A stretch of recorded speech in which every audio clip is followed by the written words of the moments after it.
Здравейте, приятели на традиционната българска култура и на българските шевици. Аз съм Светлана Радева, майстор везбар и доктор, а от средата на 2018 година издател и главен редактор на списание "Живей България".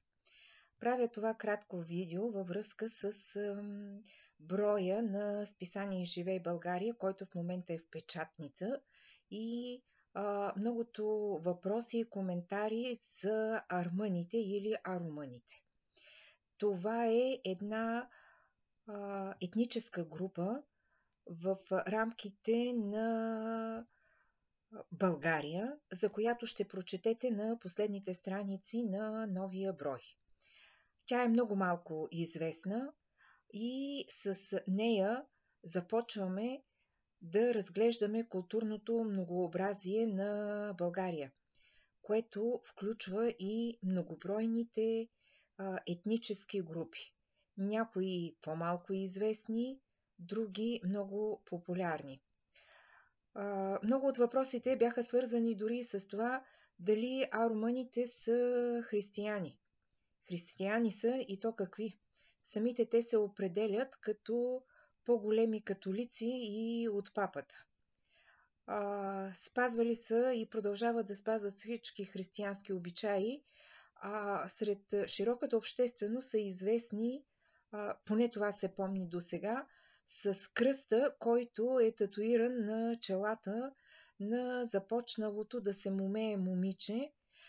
Такива кръстови са татуирани и по ръцете й, като средство за предпазване от насилственото ислямизиране. Да, това е бил най-сигурният начин да предпазят малките момичета от ислямизация. След като са имали такива кръстове на лицето и на ръцете си, турците не са проявявали никакъв интерес към тях. Кои са армъните и с какво са известни? Вече на страниците на списанието четахте за власите в България.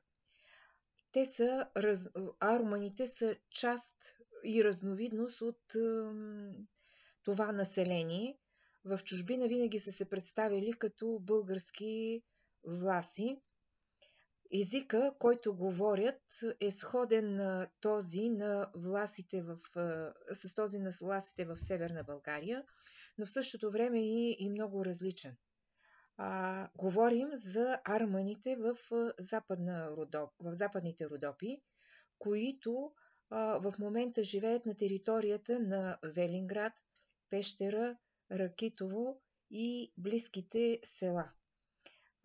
Във връзка с бурните обществено-политически събития, станали на Балканите, след 1913 година започва преселване на част от тях на територията на днешна Румъния, тъй като румънското правителство е имало интерес да привлече това румънски говорещо население. Какъв е техният поминък и защо са останали толкова встрани от общественото внимание? Встрани е много силно казано.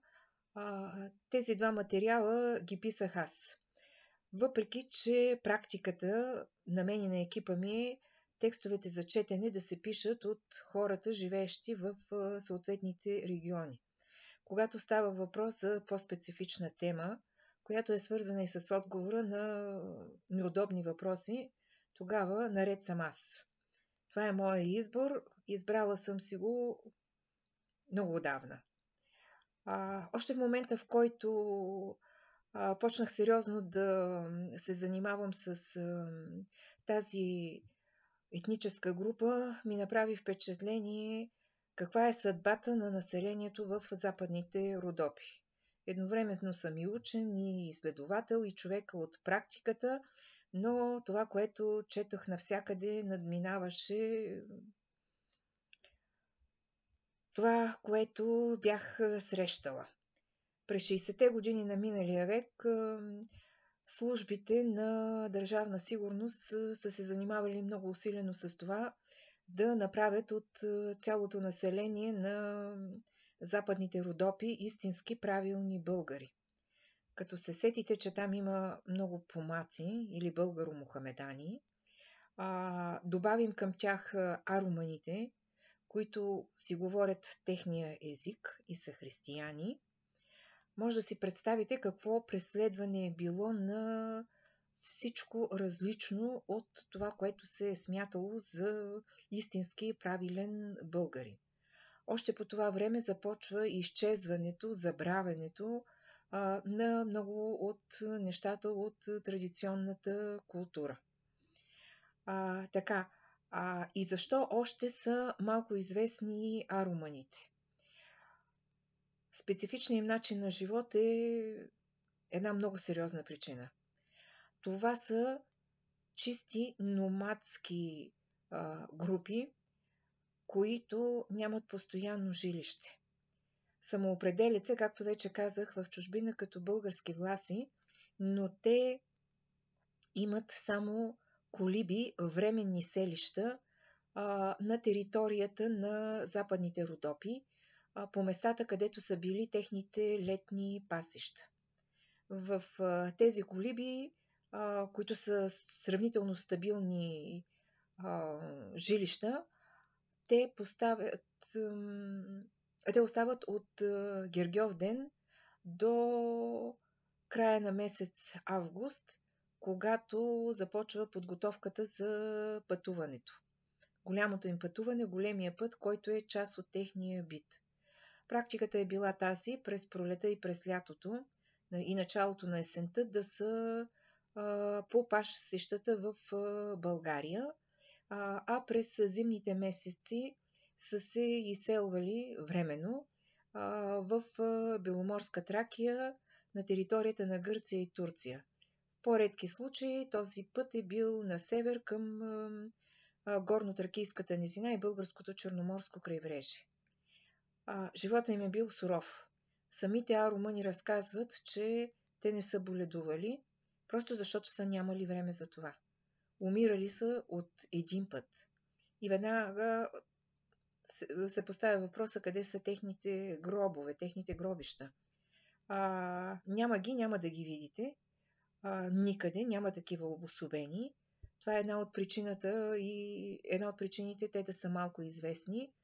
Най-често ги погребват там, до самия път, където ги завари смъртта. С тази особеност дори, че кервана върви, той няма време да спре, понеже се налага да се придвижи изключително бързо до зимовищата и да се установи на новото място. Същото се случва и когато жена започне да ражда по време на пътя. Всичко става в движение. Така че пътя на тези хора е бил част от ежедневието им. Те са през целия си живот на път. И в същото време отглеждат огромно количество овце, произвеждат мляко, вълна, сирене, масло, кашкавал и всичките тези продукти стигат до българския, гръцкия и турския пазар. Това е в най-общи линии за тази етническа група, която все още съществува в България.